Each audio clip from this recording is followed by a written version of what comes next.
morning.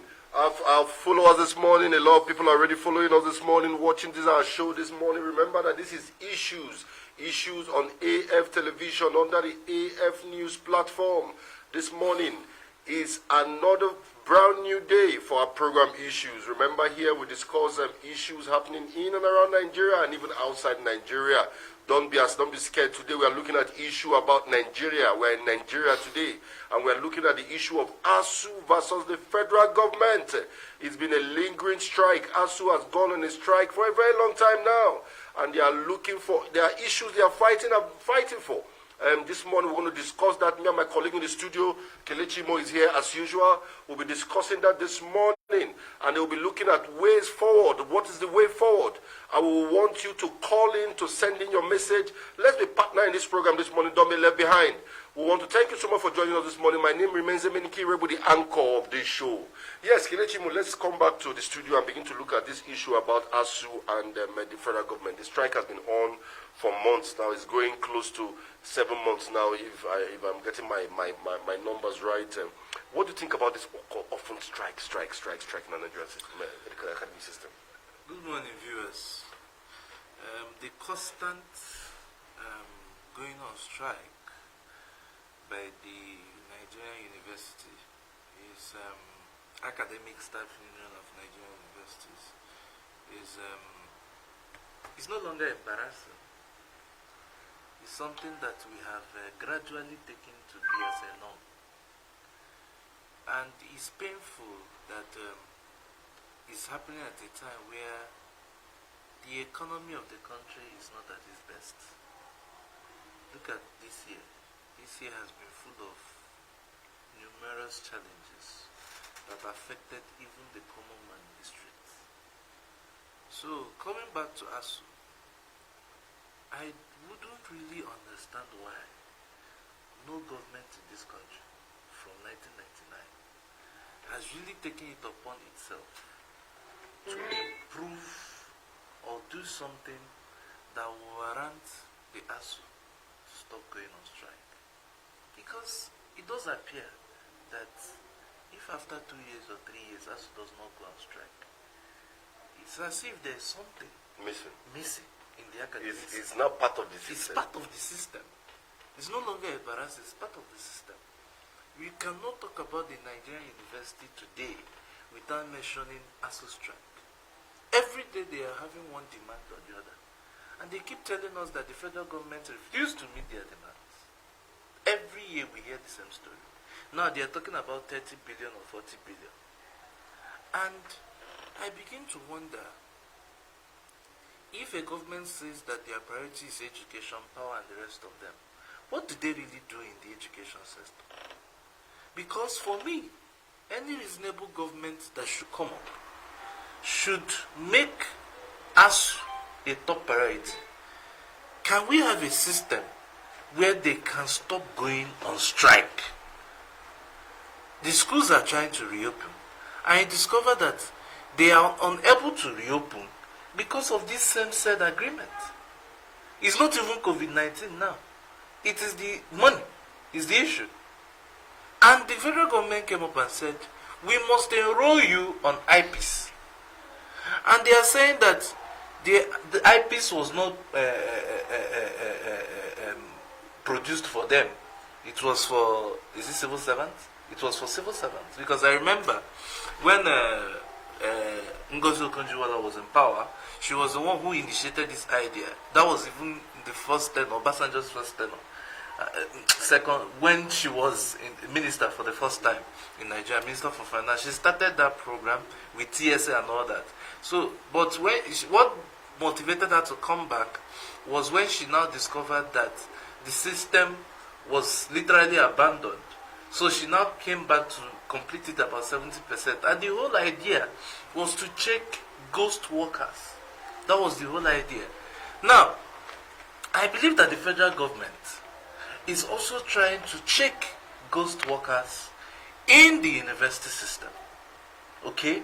Now, the university is saying that they are not civil servants. What are they doing? Exactly the question. The point is this. Federal government is your employer. federal government have told you this is the vehicle through which they want to keep paying you salary. They want to be able to audit the number of staffs they have. They want to be able to actually know who and who is in the system, who is outside the system. And you are saying no, that particular system does not cover you. And our federal government have said, look, okay, give us a peculiarity. Let us fix them in this IP so I can reflect. We want to know those who are in or out. What I am seeing basically is this. ASUU is demanding. ASUU is not in any way trying to say, okay, we've agreed on this. Let's do this with you people. You do this for us. It's as if they just feel as though they are just in position to just demand nothing again. It's becoming troubling. And now, you say you don't want IPs, that you want UTAS. They have created their own platform, that's what they want to use, UTAS. Okay, UTAS. One UTAS. UTAS. That's what they want to use. That's their own app, that they created that themselves. And you say you don't want IPs. You want federal government to agree on that. How can you now, that's number one. Number two, you want the federal government to give you 40 billion. Federal government is saying, look, we have so many issues.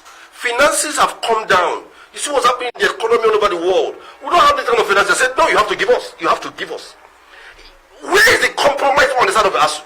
That's the this is troubling. Because ASUU, in as much as I may understand their sentiments, but then, you know what? I believe why they are trying to shy away from IPs. You know, some of these lecturers lecture in different universities at the same time, and that IPs will be able to gather all your earnings and all that. There's a way it works. So I think they are trying to avoid that. But at the same time, is there something they are hiding on their earnings? Yes, it's obvious. Okay, that means do have lecturers that teach you more. I can remember. You know, there was one question I asked. What are they? You know, I have had this philosophy of had this statement of having core civil servants. I don't call. That's what I said for you, call and on call. I've heard that before. Okay. So maybe they are not call. They are on call. So this morning, we thank you this morning for being with us on this our program today. Issues here, we are discussing the issue, the ASUU, but the federal government issue. ASUU have been on strike for the past 6 to 7 months now, and it's been lingering, and students have been at home, and parents are not happy about it, students are not happy about it, and now we are looking for way forward. What is the way forward? That's what we are looking at. So let's start looking at the IPs first. IPs is a software which you understand the creation of IPs, which is initiated by Ngozi Okonjo-Iweala, and this particular government are the government that have actually brought it to full implementation. They are really working with that IPs, and they are saying that the essence of the IPs is to see how to bring all workers of the government together, so that they can know who are ghost worker, who are not ghost worker, and identify those who are really working for government.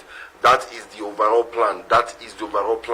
And then now, ASUU is saying no, that we're not part of it because we have peculiarities. We have guests, some contract staffs. We have staffs, lecturers on sabbatical. We have this and that. It's not reflecting on IPs. So if a lecturer is let's say a lecturer is teaching in University of Uyo and he's on sabbatical to University of Calabar, that means he's expected that Calabar will not be paying him his salary. So it's not reflecting on that particular platform. And I know the federal government have asked them to bring their peculiarities on board. Let's discuss it. What would be your advice for ASUU at this point concerning these IPs and UTAS, whether to ASUU or to the federal government? My advice would be to ASUU. ASUU should understand that they are there to serve the Nigerian students, to the benefit of the Nigerian students. Because at the end of the day, your delays, it is the students that suffers it. I understand that people are trying to protect your interests, but in protecting your interests, you should not do that to the detriment of the students. Because what ASUU is doing by implication is to help with the students. You children, wait, let us finish our pocket first. Are you getting me? There's no passion. They say it's not because of their pocket, though. That is still for the betterment of the educational system. What is for the it? overall good of the educational system. That's why they are doing what they are doing. The overall good of the education system has to do with comfort. Having a conducive environment depends on how much money you have in your pocket. Having a conducive environment depends on how much money goes to the bank, because everything is about money. Everything in this case is about money.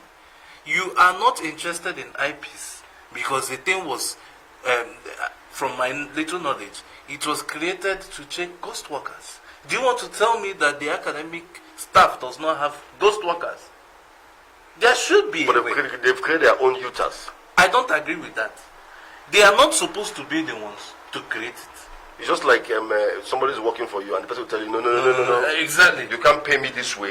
You pay I'm me going to tell you how you are going to pay me. as what? Are you getting me? No, I don't even want to look at that end. If there should be any creation of platform, it should come from the federal government. They are your boss. No matter your peculiarity, they are still your boss. It's just like, I think the judiciary, they pay them under what they call consolidated revenue fund. That's what they pay. That's through which they are being paid. So no matter what, it's still the government that pays you. But a separate entity, yes, the federal government still got a separate entity. So if there should be any creation of any platform, it should come from this. If I'm president, I'll throw that thing away. I'll throw it away. It's an insult. Are you getting? So no, I won't. No, let's call a spade a spade. Are you getting me? Let's call a spade a spade. This one is just like when you have workers working on that. The workers say, Casey, please hold on. You are not going to pay me via my bank account. What you will do at the end of the month, you will go to the bank, Casey, you will get the money, you wrap it in envelope, you package it well, and you present it to me. That's the way I'm going to pay me. A bottle of wine. I obviously think that ASUU should really have a rethink. They should bring their peculiarities on board, or their whatever they call it, so that the IPs software engineers can look at how to factor those peculiarities and see how to make this thing work. Exactly. The piper actually dictates the tune. There's no how you can determine how federal government want to pay you. Exactly. Now let's look at the issue of the education something allowance. That's the federal government. There was an agreement reached by the federal government on that with ASUU so many years ago on that particular one. And the money, the money has accrued now to about 40 billion. So the ASUU is saying, please pay us this money. We need this money. And you know, this negotiation has to be a give and take. Federal government should not claim to win everything, and also the ASUU should not also claim to also win everything. What is your advice on that particular 40 billion, considering the economic of this nation at the moment? Before I even answer that 40 billion is a very big money, you know. Before I, when they mention this money, it makes me catch cold. Before I answer your question direct, I wanted to ask one question. What sector in Nigeria is working? Well, we have the telecom sector is working. It's not working. Don't you make calls comfortably and then? You know why I asked this question? Yes. 2000. This agreement is 2009. That agreement came under. It came under Obasanjo. It came under Yar'Adua. Came under Jonathan. Came under Jonathan. Now it's coming under Buhari. And I'm sure, with this particular system we have, it will come under another person. But the point is just like when he left Obasanjo and came to Yar'Adua. The idea is that it's not my load, though. It came from Obasanjo. It was shifted to Jonathan. And I said, I shifted. Because I don't know why sometimes it's difficult for federal government to when you reach agreement, you stick to your agreement. That's what's important. And part of the reason is this. These people at the top, their kids are not here. That's one of the issues, because I know that if their kids are here, most of them would have sit up by now. Exactly. Because you can't tell me that ASUU have done their own part of the bargain. And you're not doing your part of and you expect there should be peace. No, there can't be peace. And you're playing them. No, that's not good enough. It's not good. So if you reached if there was this agreement, because the longer it stays, the longer the amount. It's 40 billion today. Nobody knows what is going to happen tomorrow. So when you reach some of the agreement, what this thing is painful. That's why I said Nigeria. What did we use our money to do when we had the oil boom? Yes, I think it's important that the federal government should. That's one of the issues that are very. And during the Jonathan period, we have oil boom. What During the happened? Jonathan, we have oil boom, and then we are having slim resources now. So it's actually an issue. I think the federal government really needs to negotiate with the with ASUU on this issue of this 40 billion and look at where they can come to. At least they have to do something. They have to get to the middle. They have to do something. So at the point of at the end of the day, ASUU too, we have something to go back to their members and say, look at what we've been able to get. And ASUU have said, okay, federal government say you don't have 40 billion, give us 30 billion. That's what ASUU is saying now. Exactly. The federal government would have to. You need to sit down and look at the finances, look at your numbers, and look at what to do because there's a need. There's a need for ASUU, for lecturers to be happy while doing their work. Exactly. That's the most important thing because when you are going to work happy, when you realize that you are being paid for what you are doing and you are being paid well. Yes. Are you getting so that most of these money for marks issues will not even become. When a lecturer is paid well, he overlooks those kind of. But when he's not paid well, when he's hungry, and the only thing he has is the students in the class, they will something. He will exploit them. Exactly. Another issue is the issue of increase. The federal government also is calling for increase in educational funding. That there's a need for more funding into the university system. That most of the facilities in university are decaying, most of them are dilapidating, most of lecturers cannot do common research works and stuff like that, which other climes they are being funded by the government. There's a need for more funds to come into the educational sector. And you know, the educational sector is a key sector if we want growth in this nation.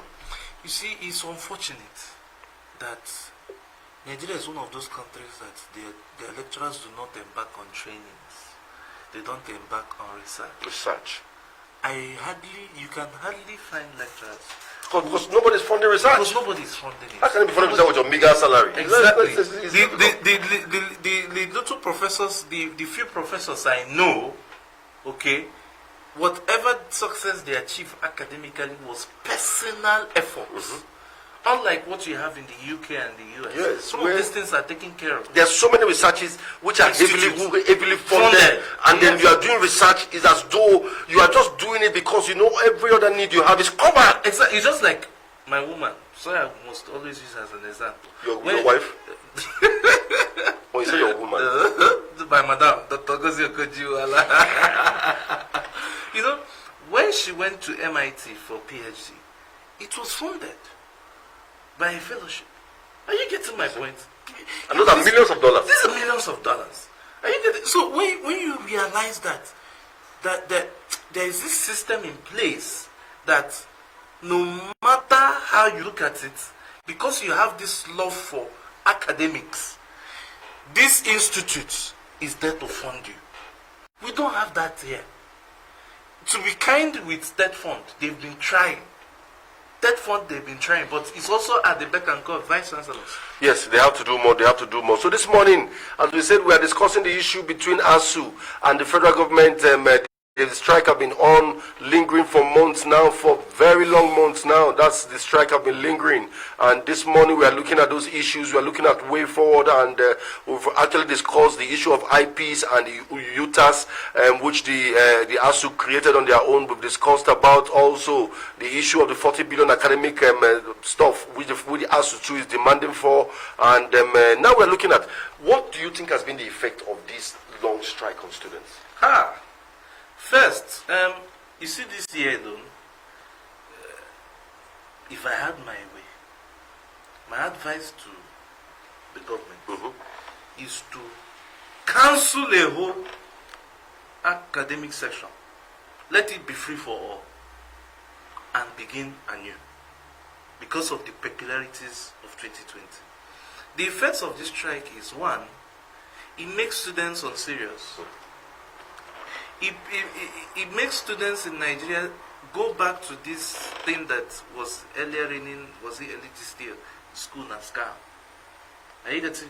Because at the end of the day, the whole thing boils down to how much money do you get in your pocket. This strike action has exposed a lot of students to crime, cyber crime in particular. Because when you see that you are good at the technology, when you are computer literate, and the school that's supposed to give you the platform to exercise this your knowledge positively is not open. you not use for other means because you want to feed yourself. And when you discover that the other means is more productive to you, you abandon the school. So this is the disadvantages. Keeping students at home, especially teenagers, don't be surprised a lot of them get pregnant for the girl child because everybody wants to be busy. Even sex itself is business. Now you have to be busy. It's business. They say an idle man is the devil's workshop. It's a devil's workshop. So these are some of the disadvantages of this strike. And more importantly, there is this loss in morale amongst the lecturers. Because every day you are going for meeting and at the end of the day they will tell you the meeting was a deadlock. There was no success made in the meeting. For how many months? Yes, there's a lot of disadvantage of this strike on students. Of course, there are a lot of disadvantages. The students obviously are not happy at the moment. Some of them have engaged in so many negative vices this period, this long period. And even if you check the NSAS protest, the students who are home added to the number of the NSAS protests. You know, I even wanted to add something we've been seeing online. I don't know. It has to do with our own university here. Okay, I think we're going to discuss that. So, the students are really going through a lot at this moment. Some of them have even started engaging in other business and jobs, who at the end of the day may see those jobs and businesses more viable than going back to school. So a lot of things are happening. So it's really important that the federal government and ASUU immediately come to an agreement so we can move our country forward. Any system that the educational system is down, that particular country also is down.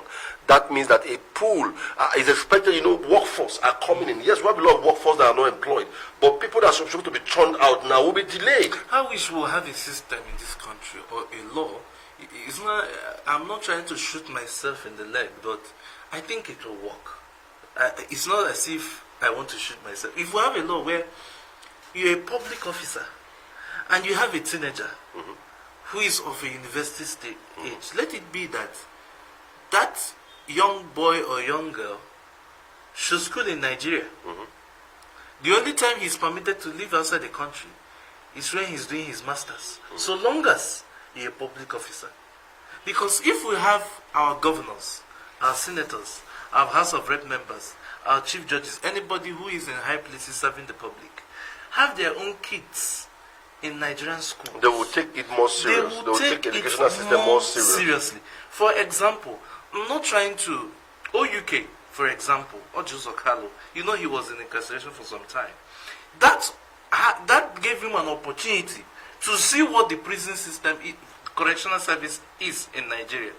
And he actually made some steps to personally put some air conditioners, buy generator fuel and all that to make Kuje working. Now, he was able to do that because he had a first-hand experience of what happened. Okay, we're still discussing the issue of, we're still on the issue of ASUU and the federal government, the crisis between ASUU and the federal government. That's still the issue we are on this morning, and that's what we are discussing this morning. And we have been looking at issues, providing solutions in different aspects of this particular issue we are discussing this morning. So let's look at another question that's very important again.